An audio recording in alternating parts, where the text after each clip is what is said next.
What is up, guys? Bluntguts here. This is a Watch Your Realms video. Thank you so much for tuning into my channel. Please do like and subscribe if you do enjoy the content. So, it's summoning weekend. We got a 15x going on. The question is, should you summon? I can tell you one thing. I am not summoning myself. But I think there are certainly some cases where you should summon. Unfortunately, the new hero in here, I do not think is one of them. So, we've got a Khamet 10x. We've got an Edith 10x. Edith is the new hero. She is a defender. She's a defense-based hero. That is kind of cool. I do like that they're adding some more diversification into the hero pool and the way that these stats do kind of contribute, because for a long time, getting defense-based gear was just trash. It was immediate sell, and it didn't make any sense. Now, there are some other issues with them adding that. I think they're adding these defense-based heroes, but unfortunately, they are not really providing us with the gearing options and the infrastructure to really make these heroes shine. I don't know that having that gear would necessarily make them shine anyway, but it is a problem. And I'm going to be putting out a video later this weekend about what I see as the gearing problem that is going to be coming up in Watcher of Realms, as they do try to add more diversified heroes as far as what their damage is based off of, and the way that their kits function. So I do think that that is something that we need to keep an eye on as the player base, because one thing that is great about Moonton is they do seem to listen to us. So if we can all be vocal about this and we can all tell them why this doesn't make sense or why things are not working as they should in the game, I think that they're going to respond, and they're going to respond well, hopefully.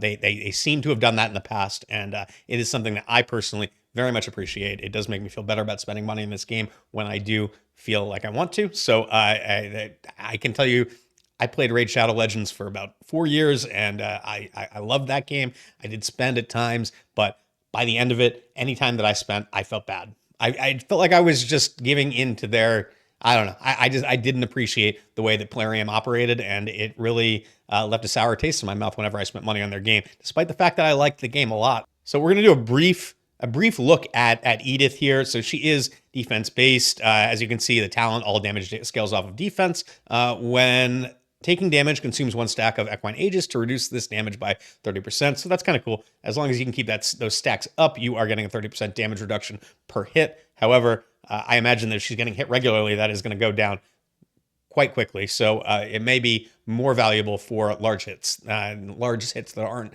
coming in frequently, more than anything. Basic attack's nothing to write home about. The ultimate, when the skill is activated, each attack deals 150% AoE damage to up to 8 enemies in range. That is cool. You can see she's got kind of, oh, that's an awesome, you look at the animation up there. She's got like a spirit version of herself that just runs through peeps. So very, very cool. The first 2 basic attacks during each ultimate will knock back the enemy with 2 times strength. Cool. That's kind of a little control in there for you, which is nice. Shield recharge, 40 seconds, gains 1 stack of Equine Aegis every 40 seconds. Whenever the hero knocks back an enemy, the skill cooldown is reduced by 1 second. Very cool. If the hero takes no damage, reduces defense by 3%, and increases. It's like, why would they be reducing the... I said that weird. Reduce. If the hero takes no damage, increases defense by 3% and physical damage reduction, there's the reduce, by 3% every 6 seconds. Okay, that's kind of cool. Up to 15% and 50% physical damage reduction. That kind of goes in line with her Equine Aegis skill, which is pretty cool too. Yeah, I think she's a cool hero. I really do. I think that there's some really interesting things about her kit. We've been getting a lot of defenders lately, and I don't know why. It seems like most of the heroes that are getting released right now are either defenders or fighters. We need more ranged heroes. I'd love to see some more marksmen. I'd love to see some more mages, in particular AoE mages. There's just a dearth of them in this game, and I don't really understand why that's the case.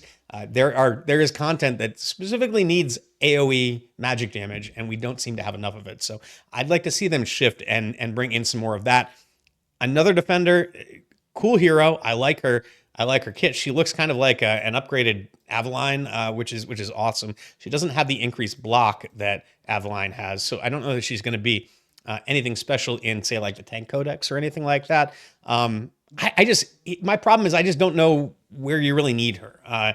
She seems like she's going to be relatively tanky. She does have some control. that knockback might be useful in gear raid 4 potentially. I could see that being the case if she can knock back those crowds of enemies that are coming in that you don't want to be blocking because they're going to heal when you block them.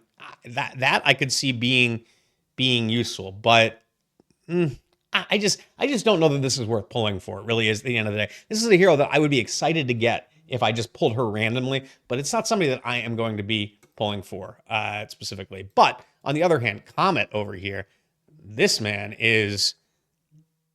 he was originally the best AoE mage in the game. He is once again the best AoE mage in the game, at least from a damage dealing perspective. I think when Boreas first came out, he was very overpowered and he dethroned Khamet. Khamet was still great, but he wasn't doing as much damage as Boreas. Now that Boreas has been nerfed, I think that Khamet has once again regained that throne as the best AoE damage dealer. Boreas brings a lot of utility, and there are some really cool things about his kit. And I think that situationally, Boreas may be better in some instances, but Khamet he puts out the damage faster. He has more control over it.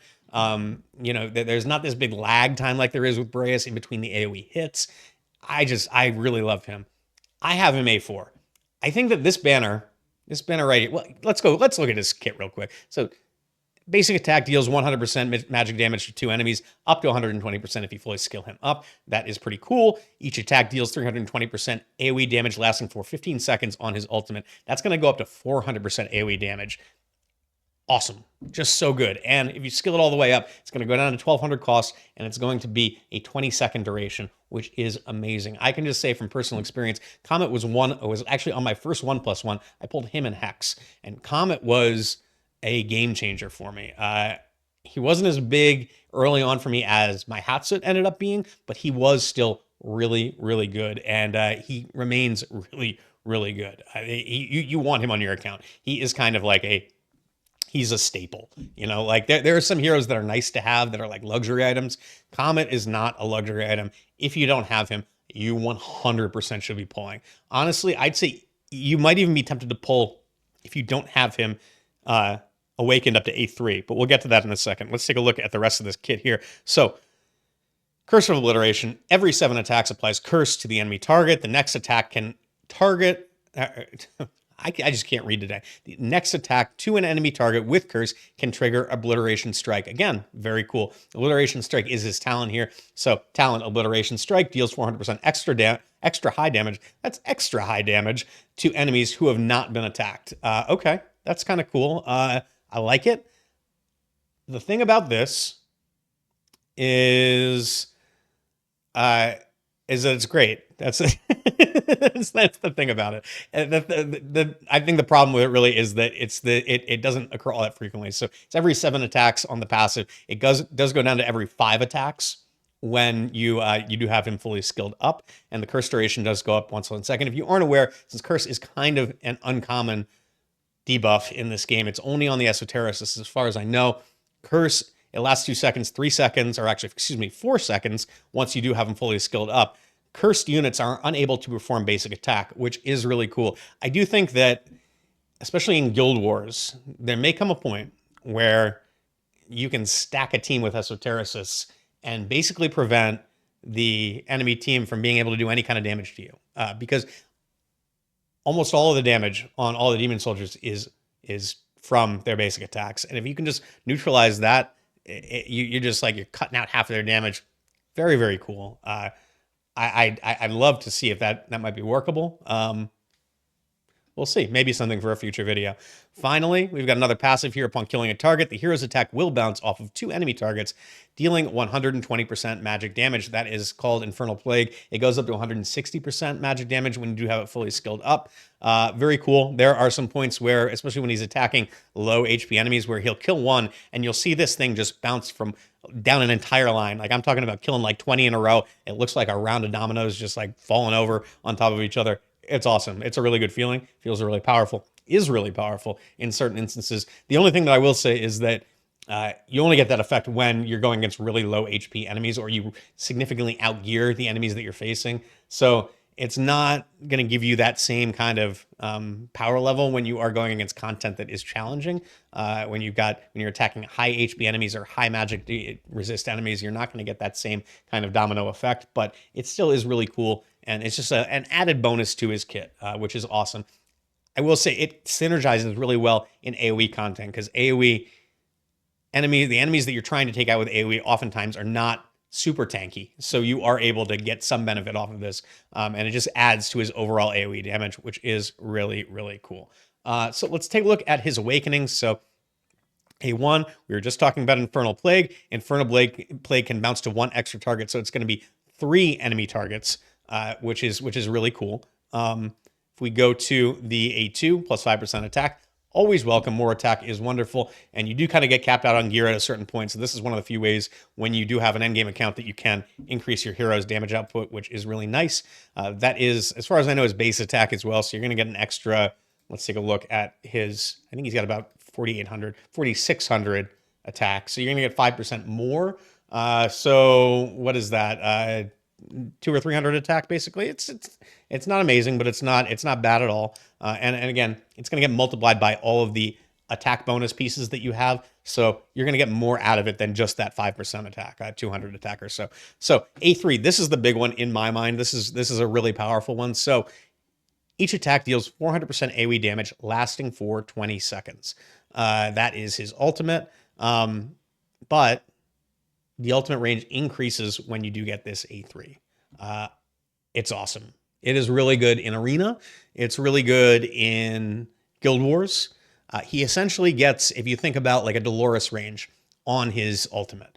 Now, the one thing that is a little bit limiting about this is that you do need to have somebody in his standard attack range in order to trigger the ultimate, because he can't trigger the ultimate when there's nobody to attack. So you have to have somebody in that initial hitbox in order to expand the range. But once you do, you've got 20 seconds of this massive AoE range. Really helps out, really comes into play in GVG. And like I said, in Arena. So really, really cool. The A4, Rage Regen Auto +1. All of these A4s need to be modified, I think. Not all of them, but a lot of them do. The Rage Regen ones are just piss poor. I think the attack ones are a little bit better. Like Zilla 2, I think has +2 rage per attack, and that's not horrible. But Rage Regen Auto +1 is just not good. I would get it if it was like an A2, like down at the beginning of the awakenings, but these awakenings should be getting your 4th Khamet. Like I've got an A4 Khamet right now.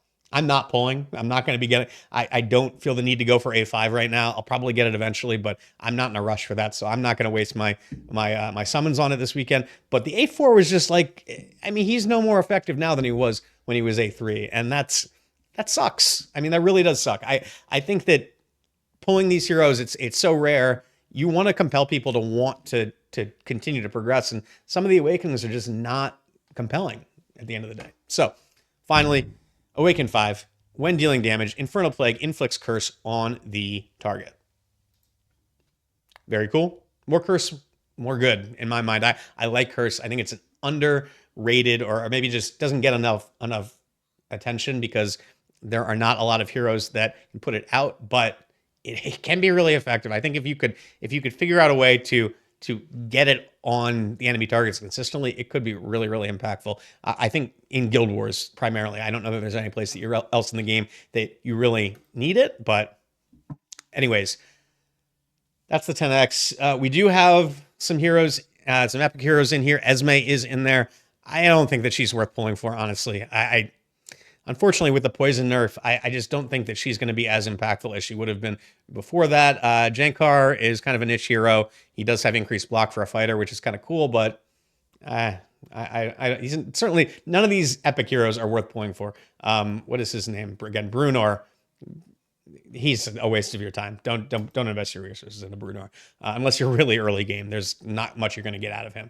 So yeah, Edith and Khamet. I think the only instance where you should be pulling right now is if you don't have Khamet. If you are pressed to get that Khamet A3, that might be another reason to pull. But I think past that point, it's not worth it. I think that a lot of what's going on right now, if we look at the calendar, so if we go to take a look here, so we've got an ancient summoning that's coming up. I don't think you should be pulling on that either. I'm just going to call that out now. You should be saving your ancient summons for when they put out 15Xs on ancient exclusive heroes. Like last weekend, we had Aracha, who is one of the best legendary lords in the game. Granted, she is going to be outclassed by Eovar at some point in the relatively near future, probably in a few months, but she's incredible in her own right. I've been between 10 and 20 on the world rankings on Guild Boss purely because I pulled Aracha, and I've been able to shift my team around. I'm doing close to 90,000 blood right now. It is fantastic. She's made a really big difference on my accounts, so no regrets there. Sargak was the ancient exclusive hero that was on that banner as well, and he would have been well worth getting. I wasn't lucky enough to get him, unfortunately. I got Uridan instead. But Uridan will be a nice BP boost for a lot of my demon soldiers, so it's not the end of the world. But I just don't think that it's worth spending your resources for, either on the ancient summons or on any of these. The 2X is around every month. So unless you're brand new, you've been playing for like less than 3 months, I don't think that it makes sense to be summoning on a 2X banner. Maybe if you're like on a fresh mercy or something like that, and you just want to see if you can get lucky or something like that, that might make sense. But I wouldn't be pulling on that. And like I said, as far as the 15X that's going on this weekend, Khamet, amazing. Edith could be good. Whew. Sorry about that. Edith could be good, but I don't think that she's going to be game changing in any way. And I think that right now, if you are a relatively developed account, what you should be looking for are game changers, things that are going to really enhance your ability to perform in some of the more competitive game modes, which would be, in my mind, Arena or GVG. If you are not hitting 50k blood, then this is not the 15X for you. That you're not going to be getting any boost to your Guild Boss team from any of these here. You're not bringing Khamet into the Guild Boss. You're certainly not going to be bringing any defenders into the Guild Boss. So this is not a Guild Boss one. Edith maybe in Tank Codex might be good. I don't know if she's going to be able to knock back those enemies. If she can, that might be good. Yeah, that's all I got. I think that you're probably best served waiting on that. Again, shoot for Khamet 3 if you don't have it. Certainly pull for Khamet if you don't have him. Because if you don't have Khamet, then you're probably having trouble progressing in Gear Raid 1. But other than that, I think you're better off saving your shards. That's just my 2 cents. Thank you guys for watching. I do really appreciate it. Please do like and subscribe. Good luck on your summons if you are pulling. I will catch you all next time.